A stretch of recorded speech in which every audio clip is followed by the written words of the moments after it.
नमस्कार दोस्तों। मेरे चैनल एस्ट्रोमन जी में आपका बहुत बहुत स्वागत है। आइए आज 28 वर्ष के पुरुष की कुंडली का अध्ययन करेंगे, इनके सवालों का जवाब करेंगे। अभी ये सरकारी नौकरी में है, आगे बिजनेस के बारे में जानना चाह रहे हैं क्योंकि इनका नौकरी में बिल्कुल भी इच्छा नहीं करता, मन नहीं लगता।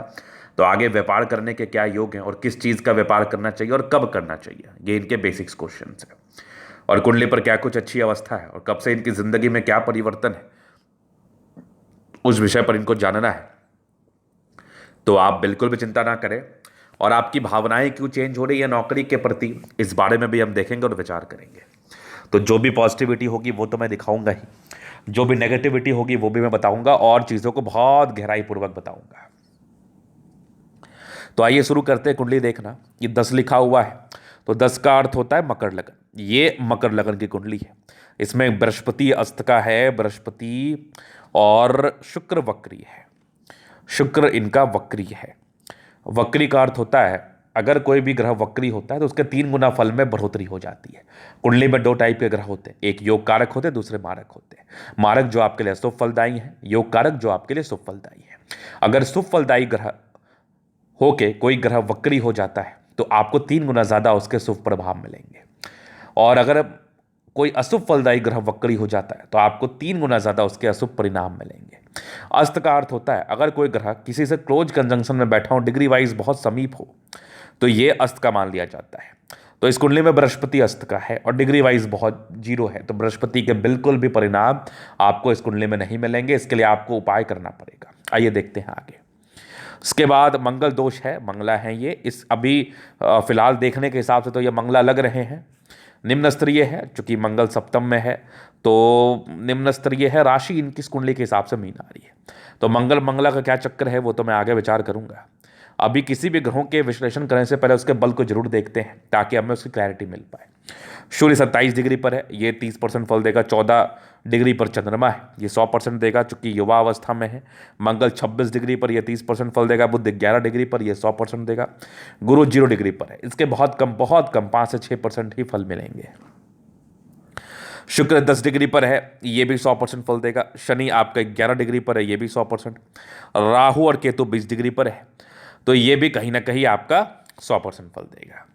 अब मैं प्लानिटरी कंडीशंस पर विचार करूंगा कि कौन सा ग्रह कहां बैठा है, उस हिसाब से समय के हिसाब से आपको क्या करना चाहिए। तो सूर्य कहाँ है? यहाँ पर 7 लिखा है, तुला राशि में है, नीच के घर में है, नीच राशि में सूर्य है। अष्टम भाव का स्वामी 10वें घर में बैठा है। तो यहाँ पर एक पॉजिटिविटी क्या हो गई, सूर्य नीच का है तो मतलब नेगेटिव है, अष्टम भाव का स्वामी तो नेगेटिव है, तो इसके पॉजिटिव परिणाम मिलेंगे। चूंकि ये अच्छे घर में बैठा है तो आयु को डिले कर रहा है, आयु बड़ी लंबी कर रहा है, और इसके अनुसार कोई नेगेटिव परिणाम आपको देखने को नहीं मिलेंगे। नेगेटिव परिणाम इसलिए भी नहीं मिलेंगे क्योंकि ये डिग्री वाइज भी कमजोर है। 27 डिग्री पर है, मृतक अवस्था में है, वैसे भी कोई बहुत ज़्यादा दुष्परिणाम देने के लायक नहीं है। और नेगेटिव नेगेटिव एक प्रकार से पॉजिटिव का फल दे रहा है। आपका प्लैनेट्स कितना ही गड़बड़ क्यों ना हो, अगर वो अच्छे घर में जाके बैठ गया ना, ये लगन सप्तम अष्टम और दशम ये अच्छा घर माना जाता है, तो उसके परिणाम आपको अच्छे मिलने लगते हैं। अगर अच्छे नहीं भी मिलते तो बुरे परिणाम में बहुत कमी आ जाती है। हम कितने ही बदमाश क्यों ना रहे, हम कितने ही पापी क्यों ना रहे, लेकिन अगर हमें मंदिर ले जाके कोई बात कराया जाए या फिर बैठाया जाए तो हमारे अंदर भी एक अच्छी भावना आ जाएगी। तो सूर्य कितना ही नेगेटिव क्यों ना हो, अगर अच्छी, या कोई ग्रह कितना ही नेगेटिव क्यों ना हो, अगर उसको अच्छे घर में उसकी स्थिति हो जाए तो वो आपके लाइफ में उतना दुष्परिणाम नहीं दे सकता जितना वो दे सकता था अपने पावर में होके, मतलब अपने घर में बैठ के। तो ये एक बड़ी बात है। अगर सूर्य आपको बुरा परिणाम देता ना तो आपकी गवर्नमेंट जॉब नहीं होती। तो नेगेटिव नेगेटिव तो ऑलरेडी पॉजिटिव हो गया। और मैंने दूसरे एक्सपेक्ट से आपको बता दिया ना कि आखिर ये पॉजिटिव क्यों हुआ है, और अगर ये नेगेटिव भी रहता फिर भी ये नेगेटिव का परिणाम बहुत ज़्यादा नहीं दे पाता। तो ये हो गई सूर्य के बाद। अब बात करते हैं चंद्रमा पर। चंद्रमा ये मीन राशि में है, समांतर राशि में है। 7वें घर का स्वामी 3रे घर में है, पत्नी कारक स्थान का स्वामी होकर 3रे घर में जाके बैठा है। चंद्रमा का 3रे घर में स्थिति सर्दी खांसी के प्रॉब्लम को बताता है। कर्मठ होते हैं, शादी के बाद की भाग्योदय होती है, वाइफ कमाऊ मिलती है। अब विचार करेंगे हम मंगल पर। मंगल सप्तम भाव में बैठा है, कर्क राशि मंगल नीच का, मंगल भी नीच का आपकी कुंडली में है। अब ये चौथे 11वें घर का स्वामी होकर कुंडली में 7वें घर में बैठा है। तो यहां पर ये नीच है लेकिन अच्छे घर का मालिक है और बलहीन, थोड़ा सा बलहीन भी है। तो जो 2 ग्रह आपके नीच है ना वो बहुत बहुत बलहीन है, तो इसके रिगार्डिंग बहुत नेगेटिव इंपैक्ट तो नहीं आएंगे। तो जो मंगल दोष था ये निम्न स्तरीय इसलिए कहा गया क्योंकि मंगल बहुत ही लेस पावर में है और नीच का होके बैठा है, अच्छे घर में बैठा है, तो इसके रिगार्डिंग बहुत साइड इफेक्ट नहीं आएंगे। लेकिन आपका मंगल दोष कैंसिल नहीं हुआ है, आपको शादी मंगली लड़की से करने का था। अगर आप नहीं भी करते तो 28 साल के बाद शादी करना आपके लिए उचित रहता, और अगर 28 साल से पहले आपकी शादी हुई होगी तो आपके लाइफ में इसके रिगार्डिंग कभी कभार मतभेद या ऊपर नीचे हो सकता है। क्योंकि मंगल कर्क राशि में नीच का है और बलहीन है, तो ये बहुत नेगेटिव इंपैक्ट तो नहीं डालेगा, जैसा मैंने आपको पहले समझाया कि अच्छे घर में जाके बैठ गया है, लेकिन सोर्स की इनकम में भी ये थोड़ा ये कमी कर देगा। और नीच का ग्रह मंगल अगर सप्तम भाव में बैठे तो कोई रोग बीमारी के योग को भी ये बताता है। तो इसके लिए भी आपको उपाय क्या करना है, रोजाना हनुमान चालीसा का पाठ करना, ये आपके लिए बेनिफिशियल रहेगा। बाकी डिग्री वाइज कमजोर है तो इसके लिए कोई रत्न आप नहीं पहन सकते। अब मैं बुध पर विचार करूंगा। सूर्य बुध की स्थिति है, बुधादित्य राजयोग है लेकिन प्रॉपरली बना नहीं, चूंकि सूर्य नीच का है और बुध आपका तुला राशि में है, मित्र राशि में, छठे नंबर घर का स्वामी 10वें में है, तो बुध आपका बड़ा योग कारक है और आप बुध का उपाय करके सूर्य को बल दे सकते हैं। समझिएगा मेरी बात। सूर्य बुध में मित्रता है, अगर बुध जितना ज़्यादा बुध में पावर देंगे उतना ज़्यादा सूर्य भी आपको अच्छा इंपैक्ट दे पाएगा, क्योंकि मित्रता है। हम दो दोस्त हैं, हम बहुत अच्छे हैं नेचर वाइज, और मेरा एक दोस्त बहुत पापी है, बहुत ख़राब है, चोर है, बदमाश है।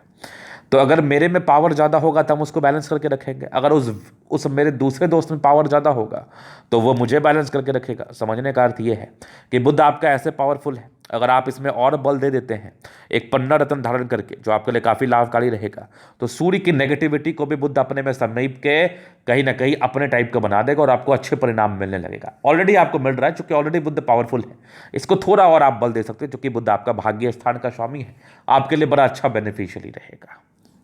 अब बात करते हैं गुरु पर। गुरु कहाँ बैठा है? गुरु वृश्चिक राशि में, 8 का अर्थ वृश्चिक राशि होता है, मित्र राशि में, 12वें तीसरे घर का स्वामी है, 11वें में है। तो गुरु की स्थिति बड़ी अच्छी है, लेकिन स्वामी बड़ा गलत घर का है, तो गुरु के लिए आपको उपाय भी नहीं करना है। और गुरु डिग्री वाइज कमजोर है तो इसके नेगेटिव परिणाम आपको देखने को नहीं मिलेंगे।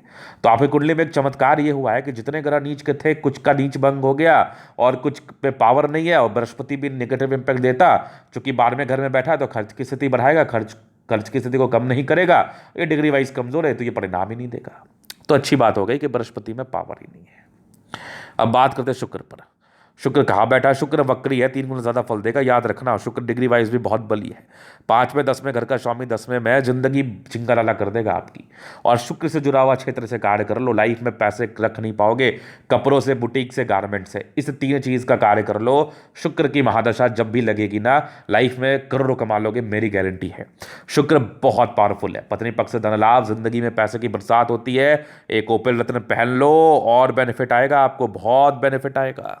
शुक्र बहुत पावरफुल है, बहुत पावरफुल। शनि कहाँ बैठा है ये देख लो आप। शनि दूसरे घर में धन भाव में, शनि भी बहुत ज्यादा पावरफुल है, डिग्री वाइज भी पावरफुल है, और दूसरे घर में बैठा है वो भी पावर है, मतलब पैसा कहाँ रखोगे। शनि शुक्र आपको बहुत अमीर बना देगा। लग्नेश शनि है, द्वितीय शनि है, बहुत धन लाभ कराता है, एक्सट्रीम धन लाभ कराता है। अब बात करते हैं राहु और केतु। 10वें भाव का राहु इंसान को डिस्ट्रैक्ट करता है, परेशान करता है, समस्या देता है। क्योंकि राहु शुक्र से कम पावरफुल है तो शुक्र को ये परेशान नहीं, इंपैक्ट नहीं कर पाएगा। और राहु किसी नीच ग्रह के साथ अगर किसी प्रकार से युति संबंध बनाता है तो राहु के नेगेटिव इंपैक्ट बुध पर निर्धारित हो जाएंगे। तो मतलब बुध के हिसाब से राहु का परिणाम आएगा, राहु के समय भी आपको बेनिफिट मिलेगा। क्योंकि राहु कभी कभार 10वें भाव का राहु भी लोगों को अमीर बना देता है। और आपकी राहु तुला राशि में है, राहु 10वें भाव में स्थित है। केतु मेष राशि में, ये तो मेहनत कराएगा, गाड़ी मकान वाहन का सुख दिलवाएगा, थोड़ा विलंब से लेकिन कराएगा जरूर। अब मेन यहां पर फैक्टर है, 2 उपाय तो मैंने आपको दे दिया, बिजनेस भी बता दिया। अब समय ज्यादा मायने रखता है कि समय कैसा चलेगा और समय का क्या बेनिफिट आएगा। अब देख लो 2015 के बाद आपकी नौकरी हुई होगी, तो मेरे प्रेडिक्शंस कहाँ गलत हैं। 2015 के बाद आपकी जॉब हुई होगी और आपकी केतु के समय में आपकी नौकरी हुई, ये तो बात हो गई क्लियर। केतु के समय में आपने तरक्की किया, 2022 तीसरे महीने में केतु खत्म हो गया, कहाँ साइड इफेक्ट आया।